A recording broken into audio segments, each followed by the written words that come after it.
I got a humdinger to start you off today on a Tuesday. Of course, we've talked about the Sexy Liberal show at the Pantages Theater here in Minneapolis, and I should mention for the folks in Chicago, they're going to be in Chicago in August as well, but they kick off the tour coming up here as a matter of fact, on Saturday night at the Pantages. And so tickets are still available. You can go and find the link on our website, am950radio.com. Part of the crew that's going to be coming through is a fan favorite of anyone who listens to Steph. It's Frangela, and they are kind enough to join us right now to talk about the show coming up this weekend. Hi, guys. How are you? Hello. Oh, it's nice to chat with you guys. Nice to see you again. I haven't talked with you in a while. No, it's been too long. We are so excited. Well, I'm glad you guys are coming on in. I have to ask off the top here. You guys have been together now, is it 20 years?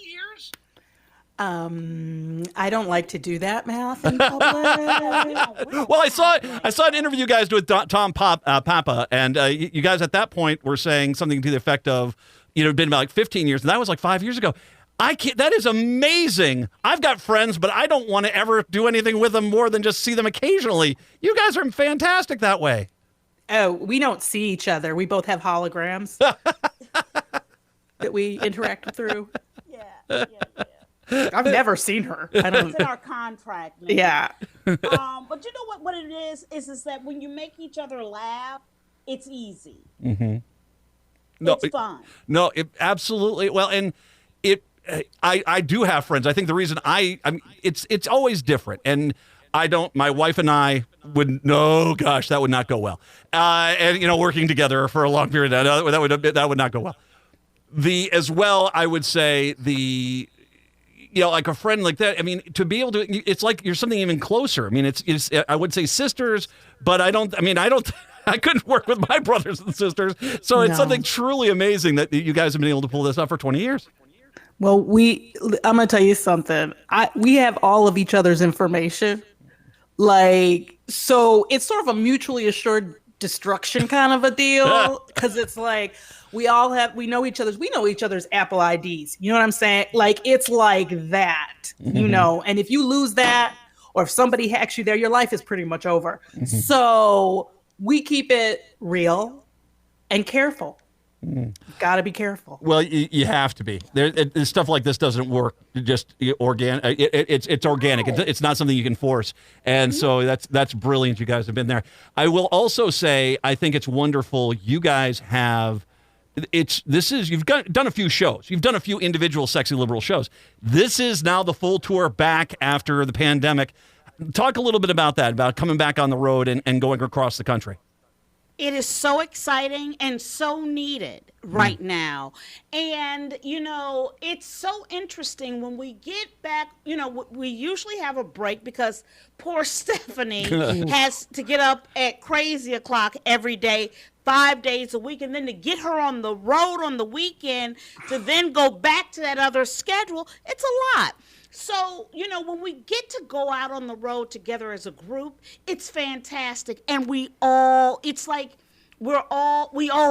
it. We need it, and the audiences need it. Because, you've been sitting at home looking at this news, looking at what's going on in politics, feeling like you're crazy, alone in your room, and during COVID, et cetera, et cetera. Here's the opportunity for our community to come out and laugh and talk and get together. And that's what's so important about these shows. It's not just getting together and laughing, but it's the community that gets together.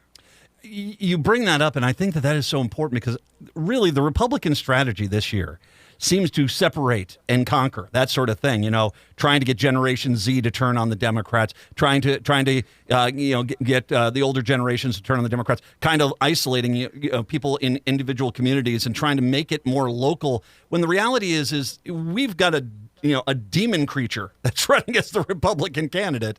And if we lose sight of that and focus of that, like that happened in 2016, this country's never going to come back. And I think having you guys come on tour and coming around that's an affirmation that no, this is not just a local issue. You're not just by yourself. It's not just you there in whatever town you guys are in. This is nationwide, and no, we're all going to go out there and we're going to go kick some ass in November. That's right. Yes, Angela.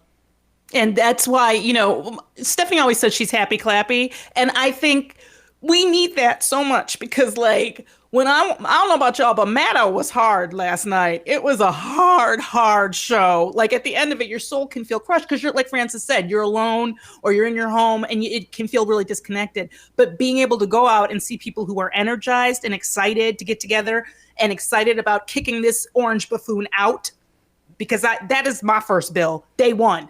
I need a deportation of one immigrant child. We need this child, him gone. Remove his DACA, whatever it is. I want him gone. Yeah, absolutely. We are here to expound on the fact that we're not alone. And that we have so many things that bind us together as a community.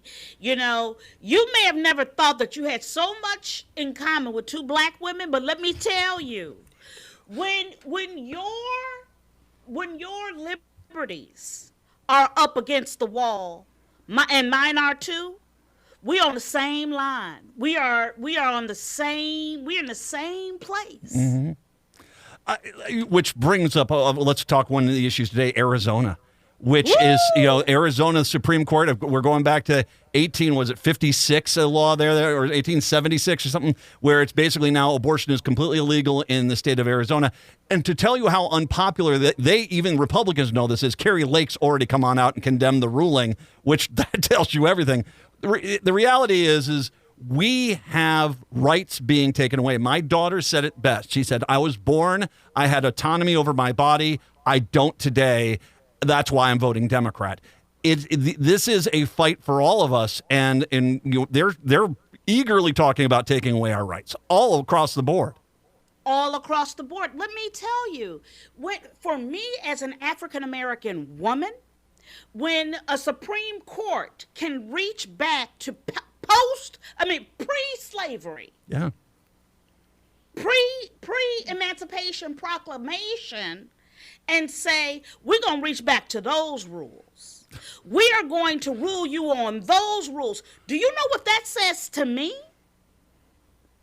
What that says to me in this country is we can go back and enslave you because we can go back to that rule. Mm-hmm. And that is what the white, wealthy men of this country are making sure that they want to communicate to me.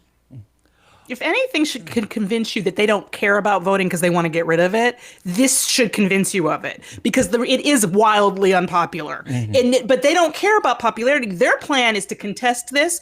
I'm not worried about us voting because I know we're going to vote. And I know I better not hear of a single person who didn't vote. I don't know what's going to happen to you. I will blank out at that point. I can't be held accountable for my actions. If you do that, I can't. Legally, I can't. So it's like, I look at the situation. What we need to be focused on is getting them to understand it's not this, whatever percentage they are of the Republican Party, the crazy town that you need to be worried about. You need to be worried about the rest of us, because there are more of us. And I'll say this, because it's to talk about how we're all on the same team. Black women won Biden in 2020. I mean, the black women were the reason why Joe Biden won. And thank you. You're welcome. You're welcome. And you're exactly right. These people are so threatened by the fact that their power structure is crumbling around them that they will embrace every dark age of our time, all the way back to the Salem freaking witch trials, to basically keep themselves in power. And the reality is, if we don't stop them now, I mean, I'm saying this as a veteran, if we don't stop this now, this country ends as a democracy as we know it. And so it's on the table right now. What? Oh, yeah. And for them, they're saying we're losing the republic, right? They're losing control of women's bodies. That you can no longer own a woman like, something you bought in a store with a receipt and make her do what you want her to do. She doesn't have to feel like she got to get up and get married to you to have autonomy over her life. That is why they are doing this to women. It's because, and which is what the saddest part for me is that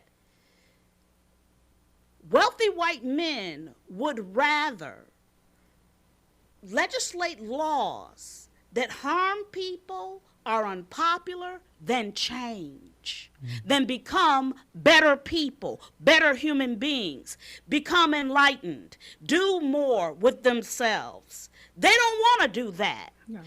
The work is on us. This is what's crazy about it.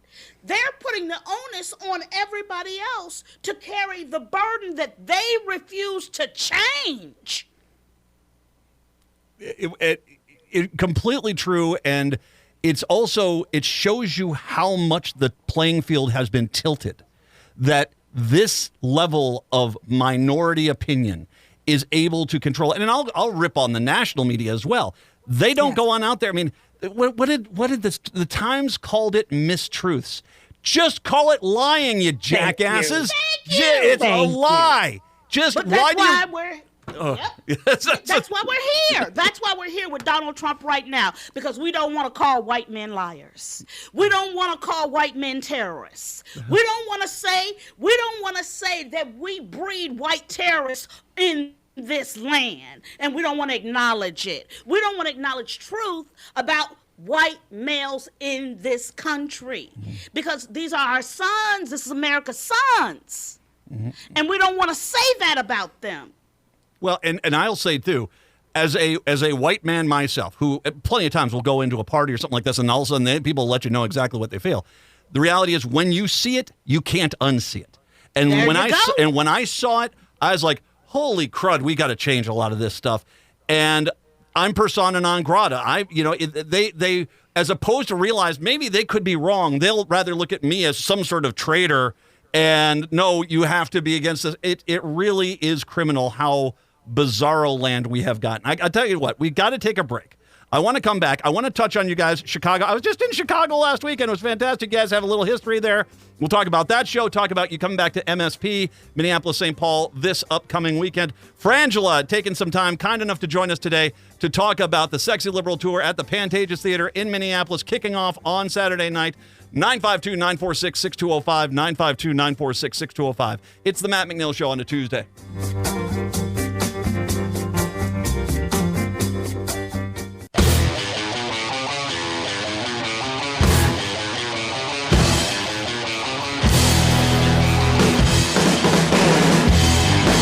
It's the Matt McNeil Show on your Tuesday. Frangela kind enough to join us. Francis and Angela. They are going to be here with the Sexy Liberal Save the World Comedy Tour. And they're at Pantages Theater, kicking off the tour on Saturday. That's April 13th. You can get tickets at am950radio.com. There's a link there. And then I want to remind everyone, they're in Chicago for the DNC, which will be amazing. That's Saturday, August 17th at the Vic Theater in Chicago. You can get tickets there. And Frangela as well, I want to mention, I talked to both Fugelsang and Steph, and you guys are in D.C. as well. You got a lot of great stops, but you guys are going to be in some pretty memorable towns this election cycle. Yes, we are. We're going to be making them memorable. There won't be anything else to do. I'm jealous about the DNC. I was just down in Chicago. I was at your old haunt. You guys did Second City down there, right? Yes, we're from the Second City in Chicago, and that's it's so funny where we have kind of ended up comedically, because that's what we do at Second City. It's social political satire.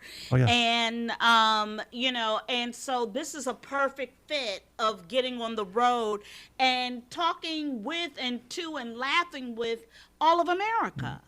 And I thought it's interesting to say that, because when I just saw all the places you will glow. I was over there, like I said, last Friday night, and you said it right. It's there is political commentary of what is going on right now.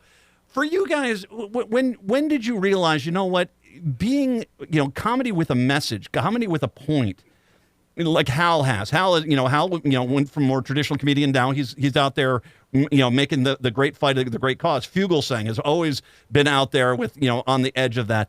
For you, when did it become really that, okay, it's one thing to get jokes, but it's another thing to basically use jokes to basically change habits and minds in America? Well, I started at Second City when I was 15 years old. Wow. And Wow. so, and I started teaching when I was 18. So for me, comedy has always had to have a purpose, a voice, a POV. You couldn't just step out on stage for your own personal yayas. You had to come with a message, with a POV. So I don't think that I've ever done the other way, actually. So I wouldn't know what it feels like to just do regular comedy, honestly. I can't even. That is 15. What on that stage? That's amazing. Well, I started selling T-shirts. I didn't get on the stage till I was 21. But But she went through the program. She took all the classes. And I taught and I did all of that stuff and I toured. But but the reality is that that's how we were trained. We were trained that is our mindset, is to talk about the zeitgeist, to talk about what's going on all of our minds, and to make us laugh about it so that we can get into maybe something. One of our favorite things is when a sexy liberal brings a Republican to the show and they enjoy it and they laugh, They know. They do know. They're just kind of in denial to a point. Let's just be honest about it. Yeah, but we can't do that.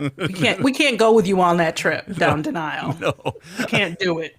I'm the same way. I used to be a radio chimp that basically did music formats and stuff like this. And like I said, I'm veteran. When the W sent troops into a foreign country under false pretenses, military is great. You say to jump, they say how high. The only thing that they ask in return is you do not send them into combat under false pretenses. And the second that happened, that's when I changed. I said, okay, I got to do something else here. And I listened back to myself, and I felt so risky back then, but I was nothing compared to. I'm really a massive jackass right now. And so it is funny, but I mean, it's as we have seen this crisis come, as we, you guys, Steph, and the whole crew. Radio people across the country, comedians across the country, the internet has basically said, no, we're not going to take the Republican talking points anymore. That's why they've gone crazier and crazier and crazier down this path. Yeah, it's crazy town. And we can't, this is the thing. I don't know how you live in crazy town and then talk about, oh my gosh, I've been gaining weight. Like I know that there's a place for that, and I'm not demeaning it, that I enjoy that kind of comedy too, a lot, but it feels like now is not that moment, Exactly. Minneapolis, St. Paul, you're back in town this weekend. You guys get up to MSP that often? Not as often as we should or we would like. Oh, absolutely. And I have family there, and so I'm so excited about seeing some things in town and visiting family. I have a lot of family there, so it's just going to be, I can't wait to get there. Yeah, and you're going to be, of course, once again, this is this Saturday, kicking off the tour. Hal Sparks, John Fugelsang, Steph, of course. Cliff Schechter is going to be with you guys. I've talked to Cliff for years. He and I are friends, so that's going to be great. And it's obviously, once again, a big stepping stone. I want as many people to go see this show as possible. So far, tickets are selling, although there's not many tickets left in the lower section at all. And I know, so if you want to get tickets, you need to kind of go get those right now. Yes, right now. Like, what are you doing? Go now. Yeah, come on out. If you have been, frustrated, feeling scared, I know you do. Fearful about the election and what's to come, come out and get with your people, get into a community so that you can feel engaged, energized, safe. And you will be amazed when I tell you that this is a community. If you don't know the sexy liberal community, you need to come on. Yeah. You need to come get your butt out on Saturday night and come out and laugh, because I'm going to tell you something. You ain't been out since COVID. I know you haven't. Come on now. You ain't been out. And this is the thing. This is a show you can come to alone. That's because right. That community will take you in and love you, and you will make friends. No, you will definitely relate, because I think that's the greatest thing. This is why it's so nice you guys are coming back. It's the relatable nature of this. It's so cool. You guys are back on tour. I've missed you guys since this whole thing. And it was. And if you need any other reason For 4 years ago, when we had to stop all this stuff, that was Trump, and you couldn't do anything. Now we're back. You can go back on tour. Thanks, Joe Biden. Dark Brandon Rising. And I'm so glad we're going to be able to see you again in town here. Get your tickets. Once again, go to the link at am950radio.com. Frangela, it's an absolute pleasure to chat with you. I look forward to seeing you guys on Saturday as well. Thank you so much. We can't wait to see you all. Oh, thank you very much. I really appreciate the time. Frangela joining us. And once again, I want to make sure I remind everyone, this is not only going to be here in Minneapolis this weekend at the Pantages Theater, but in August, Chicago. You need to step up. Go to the Vic Theater. Catch the DNC special in Chicago. I guarantee you they're going to probably have a few big special guests for that. Saturday, August 17th, you want to catch the Sexy Liberal Save the World Comedy Tour show over in Chicago. Frangela, thank you very much. As always, once again, I appreciate the time. Thank you. Thank you. Thank you.